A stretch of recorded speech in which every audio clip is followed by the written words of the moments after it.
the man who co-wrote the book that gave you the words anxious and avoidant, just went public and said most people are using his own work wrong. Not a rival psychologist, not a critic, the actual author. And once you hear what he says is happening to his own material, you're going to recognize yourself in it faster than you'd like. Here's what actually happened. Amir Levine, co-author of the book that took attachment theory out of academic journals and put it into the hands of millions of people trying to understand their dating lives, said publicly that the popular version of attachment language circulating right now has drifted from the actual science, oversimplified, distorted, passed from clinics into dating apps and TikTok captions until the terms barely resemble what he and his co-author originally laid out. He didn't say the framework was wrong. He said what people are doing with it now is. If this kind of clarity helps your nervous system settle, subscribe. PsychBond is a daily decoder for psychology, relationships, and avoidant and anxious attachment patterns, so you stop guessing. Let's talk about what the book actually did, because it's worth remembering before we talk about what happened to it.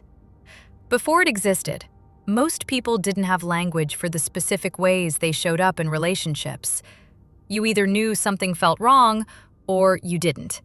There wasn't a shared vocabulary for why one person needed constant reassurance and another needed constant space, or why some pairings felt destined to repeat the same fight forever. The book took decades of real attachment research, originally built around how infants bond with caregivers, and translated it into a framework adults could actually use to understand their romantic patterns. Anxious, avoidant, secure. It wasn't meant to be a personality quiz result.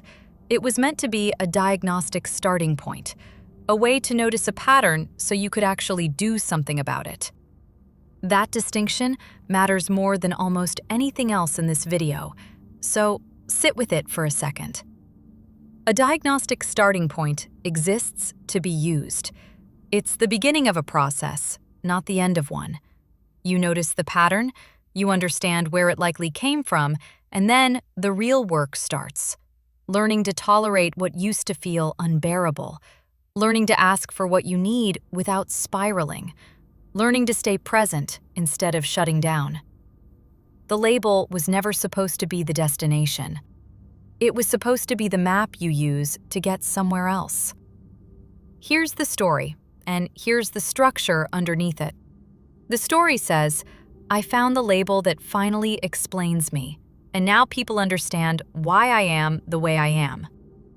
The structure says something much less comfortable. A label that isn't followed by any actual change is just a more sophisticated way of staying exactly where you started.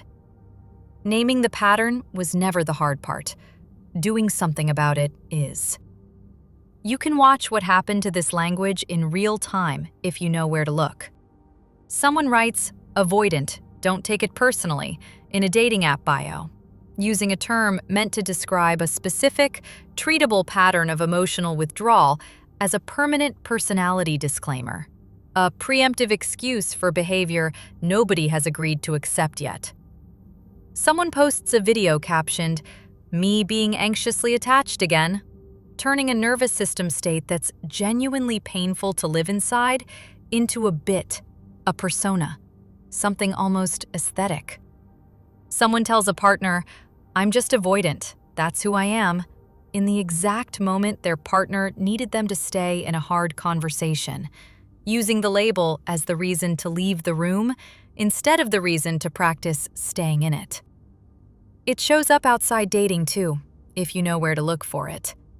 A friend cancels last minute for the third time and prefaces the apology with, "I'm just avoidant, I promise it's not you," using the label to close the conversation before the other person even gets to say how the cancellations actually feel.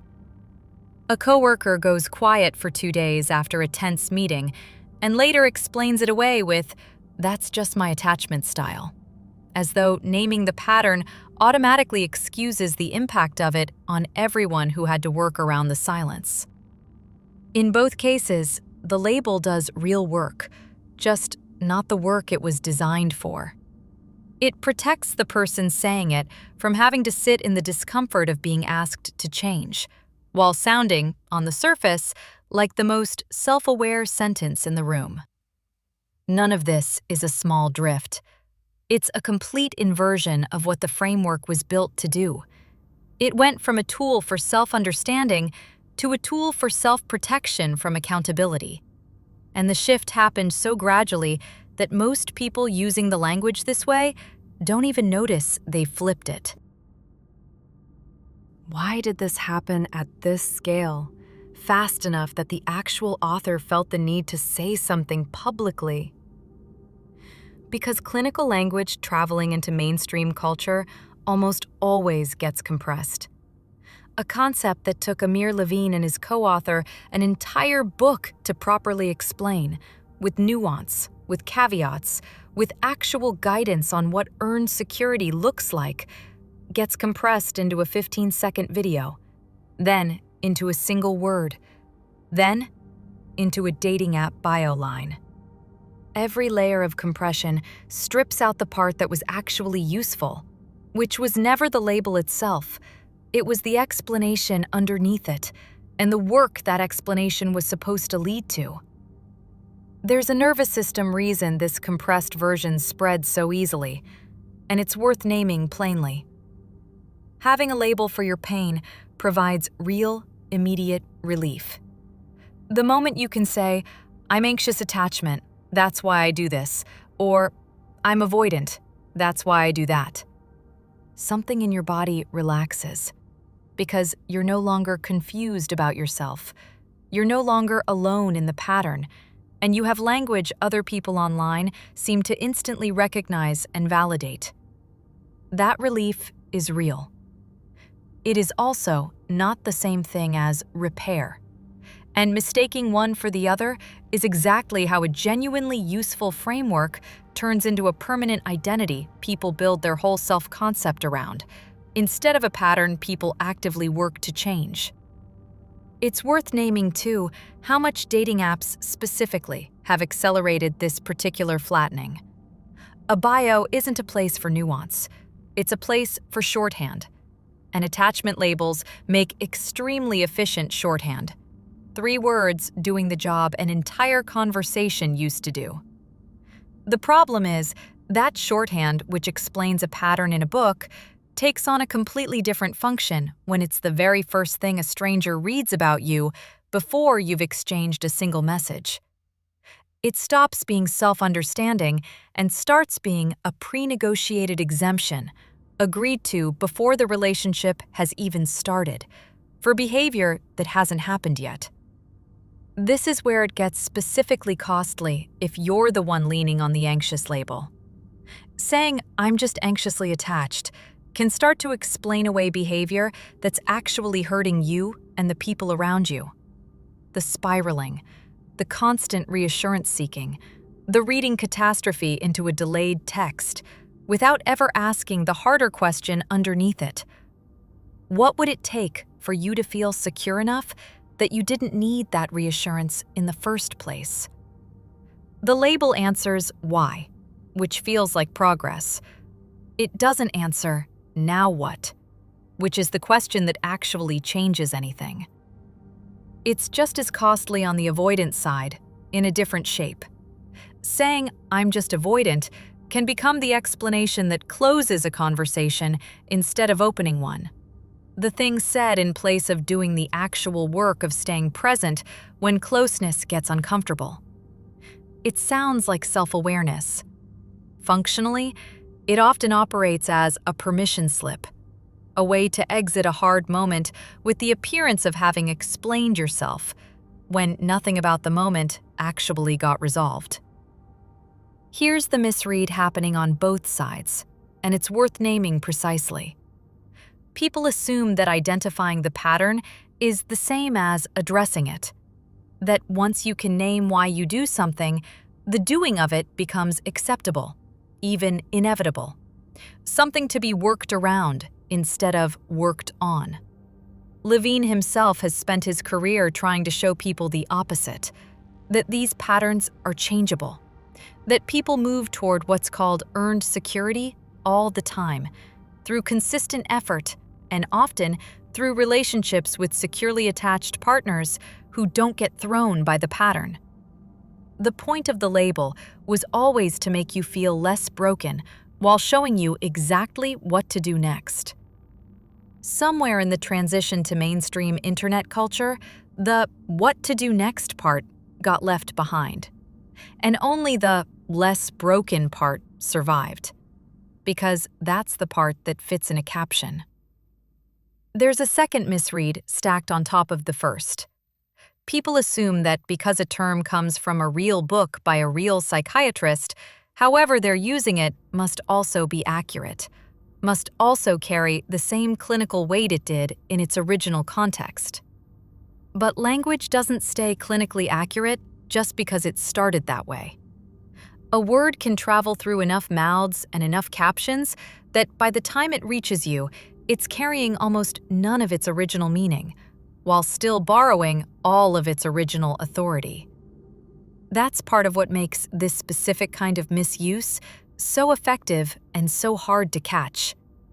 It sounds credible because it started out being credible.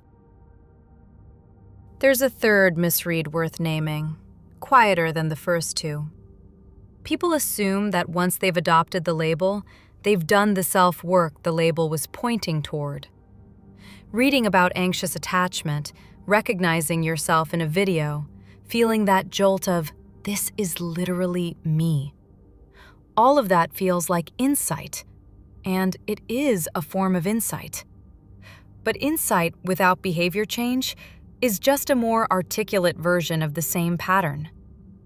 You can spend years fluent in attachment theory vocabulary and still flinch the exact same way at the exact same moments, because understanding a wound intellectually and actually healing it require completely different kinds of work, and only one of them happens by watching more videos about it.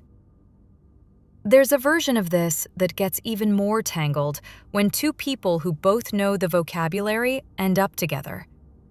One partner says, "I need reassurance because I'm anxiously attached." The other says, "I need space because I'm avoidant." And both statements are technically accurate and completely useless in the moment, because neither one translates the label into an actual request the other person could respond to. Fluency in the terminology can create the illusion of communication happening, when what's actually happening is two people trading diagnoses back and forth instead of trading needs. The conversation sounds sophisticated. It still doesn't resolve anything, because a label isn't a request, and only a request can actually be met.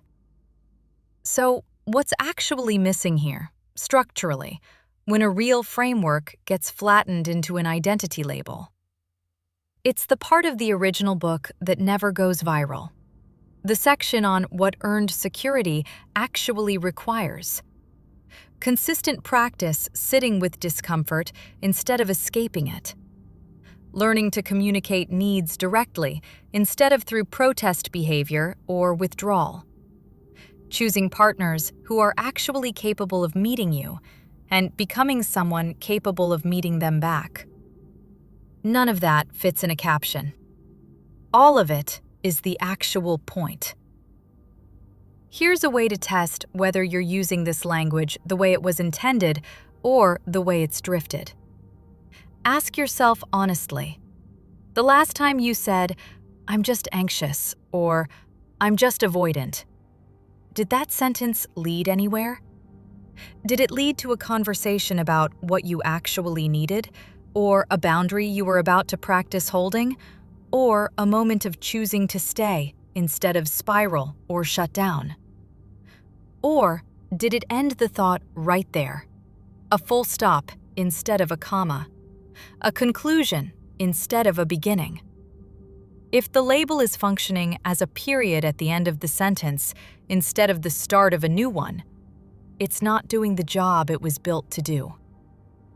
This is also why simply knowing the theory doesn't automatically change the behavior. And it's a useful thing to understand about your own nervous system if it's ever confused you before. Anxious protest behavior, avoidant shutdown. Both are fast, automatic responses wired in well before you had language for any of it. Reading a book or watching a video engages a completely different part of the brain than the part that fires in the actual moment of panic or withdrawal. That gap between knowing and doing is exactly why so many people can recite attachment theory fluently and still find themselves spiraling over a slow reply or going cold the second a partner asks for more closeness. The knowledge sits in one place. The reaction lives somewhere faster and older.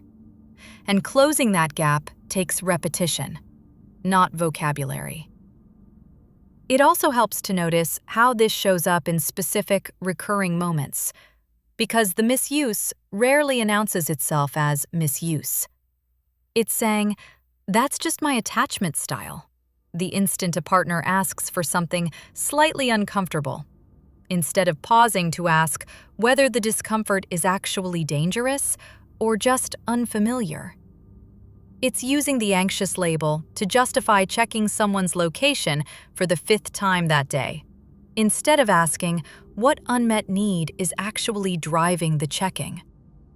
It's introducing yourself with your attachment style before your partner has even asked, turning a diagnostic tool into a warning label, or worse, a shield, preemptively deployed before anyone's even done anything that would require one. There's also a quieter cost here that rarely gets discussed, which is what happens to the people on the receiving end of the flattened version of this language. When someone tells a partner, "I'm just avoidant," as a full explanation and a full stop, the partner is left holding a diagnosis they didn't ask for and can't do anything with. They can't fix an identity. They can only respond to a request. And if no request was ever made, they're stuck absorbing the distance while being told, essentially, that naming it should be enough. The same happens in reverse when "I'm anxiously attached" gets used to justify checking a partner's phone or spiraling over a 2-hour silence. The partner is handed a label instead of a boundary they can actually work within. And over time, that gap between being told about a pattern and being given something to do about it becomes its own quiet source of resentment on both sides. I want to be careful here, because this isn't a case against using the language at all. The words anxious, avoidant, and secure are genuinely useful, and Levine's work has helped an enormous number of people finally understand patterns that used to feel like personal failures instead of learnable, changeable dynamics. The point isn't that you should stop using the vocabulary. The point is that the vocabulary was always supposed to be a beginning, not a resting place. And somewhere in its journey from a psychiatrist's book to a dating app bio, an entire generation quietly agreed to treat it as the ending instead. It's worth being fair to the platforms and creators who made this language so widely available in the first place, because the visibility itself isn't the problem. Millions of people who never would have picked up a psychology book now have some functional vocabulary for patterns that used to feel like personal failures with no explanation at all. That's genuinely valuable, and it's part of why this framework spread as fast as it did. The issue was never that the ideas reached more people. The issue is what tends to survive the trip. The label travels intact. 3 words, easy to say, easy to relate to instantly. The chapter on what to actually do about it, the slower, less shareable part, rarely makes the same journey. There's a broader pattern worth naming here too, because this isn't the first piece of psychological language to get hollowed out this way, and it won't be the last. Trauma response started as a clinical description and became a catch-all excuse for any reaction someone didn't want to examine further. Setting a boundary started as a specific communication skill and became a phrase used to justify walking away from any interaction that felt even mildly uncomfortable. Gaslighting started as a description of a very specific, sustained pattern of manipulation and became shorthand for any disagreement about what actually happened. Attachment language is simply the newest term to go through the same compression, the same slow leak of nuance, the same quiet shift from tool to shield. Recognizing the pattern in this one case might help you catch it faster the next time a real psychological concept starts showing up everywhere at once, stripped of everything that made it useful in the first place. Here's the practical piece. Because naming a problem without giving you a way to actually use this differently just becomes one more interesting fact you nod along to. The next time you catch yourself reaching for the label, anxious or avoidant, pause before you say it and ask what you actually need in that specific moment. Not the category, the concrete thing. Do you need reassurance? And if so, can you ask for it directly instead of testing for it? Do you need space? And if so, can you say that plainly instead of disappearing without explanation? The label was always meant to point you toward a need. Skip straight to naming the need instead of stopping at the label, and you'll notice the entire interaction starts moving somewhere, instead of just sitting there, correctly diagnosed and completely unchanged.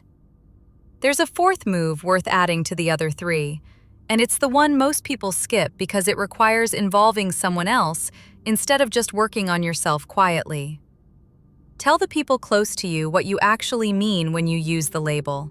Once, clearly, instead of assuming the word carries your full meaning on its own.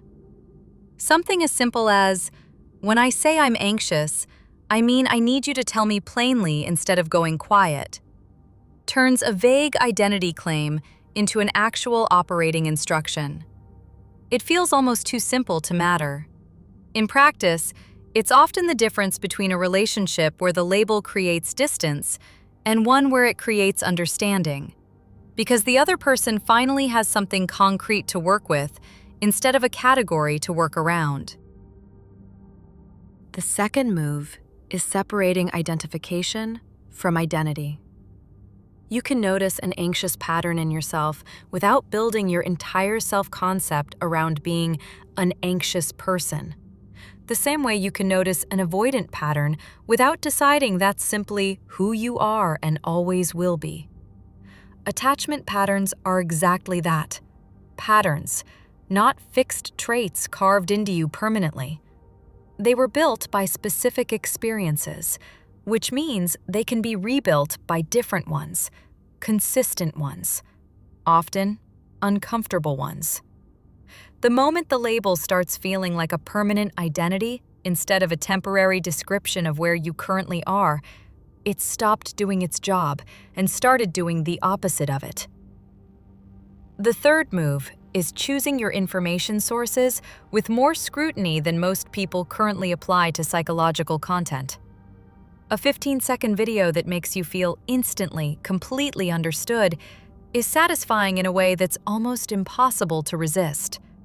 But satisfying and accurate aren't the same thing, and neither are satisfying and complete. When something in the pop psychology space genuinely resonates with you, that's a good moment to go find the actual source material behind it. The book, the research, the fuller explanation, instead of treating the compressed version as the whole picture. You did that today, whether you meant to or not, by getting this far into a video about the gap between an original framework and its flattened internet version. None of this requires you to abandon language that's genuinely helped you make sense of yourself. It just asks you to notice the exact moment the label stops pointing forward and starts standing still. The moment "I'm anxious" or "I'm avoidant" shifts from being the first sentence of a conversation about what you need to being the last sentence anyone gets to hear.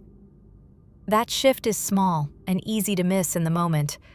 It's also the entire difference between a framework that changes your relationships and one that just gives your old patterns a more official-sounding name. There's a version of you that's probably already noticed some of this without having the language for it. The part that's felt a little uneasy every time "I'm just anxious" or "I'm just avoidant" gets used to end a conversation instead of open one. The part that's quietly wondered whether naming a pattern out loud was actually supposed to feel this final. That instinct isn't cynicism about the framework. It's a correct read on the difference between using a real tool and hiding behind a borrowed one. A study or a psychiatrist saying it publicly doesn't make that instinct any less valid. It just gives it a name. You are allowed to use language that helps you understand yourself without turning that language into a wall nobody, including you, is allowed to knock on. You are allowed to name a pattern honestly and still be expected to work on it, because naming was never supposed to be the finish line. And you are allowed to be the exception to the version of this that's currently circulating everywhere. The person who uses the vocabulary the way it was actually built to be used, as a beginning, not an excuse, and not a costume you put on to explain a version of yourself you've quietly stopped trying to change. The author who gave you these words is still watching what happened to them, and he just told you plainly that the version circulating right now isn't the one he meant. That's not a reason to throw the vocabulary out. It's a reason to pick it back up more carefully. Read past the label this time and actually finish what it was originally supposed to start. The label was never the point. It was only ever the first sentence. What you do after the label is the part that actually changes anything. If this helped your body feel a little safer, liking this video helps it reach someone else who needs this clarity. Welcome to PsychBond. You're safe here.